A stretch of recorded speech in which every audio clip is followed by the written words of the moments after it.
Welcome to YouTube channel M smart English. Dear students, তোমরা যারা নবম শ্রেণীতে অধ্যয়ন করছো, তোমাদের একটি নতুন টপিক্স নিয়ে কথা বলবো। সেটি হচ্ছে কম্পেয়ার অ্যান্ড কন্ট্রাস্ট এসে।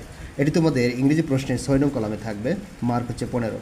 তোমরা যারা এই 15 মার্ক পেতে চাও, তোমরা দ্রুত আমার এই চ্যানেলটি সাবস্ক্রাইব করে নাও, এমআর স্মার্ট ইংলিশ।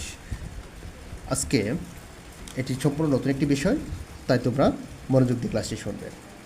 তো তোমাদের বুঝতে হবে কম্পেয়ার অ্যান্ড কন্ট্রাস্ট এসে কী। কম্পারেটিভ অ্যান্ড কন্ট্রাস্ট এসে হচ্ছে সাদৃশ্য ও বৈসাদৃশ্য বা মিল ও অমিলের তুলনামূলক আলোচনা। তো যে দুটি বিষয় আসছে, সেই দুটি বিষয় তোমাদেরকে বা হ্যান্ড ডায়াগ্রাম যেটা আসবে সেটা তোমাদেরকে বুঝতে হবে। এবার তুমি লেখা শুরু করবে কী করে, তোমার স্টার্ট হবে কেমন, start with an engaging sentence to grab the readers attention.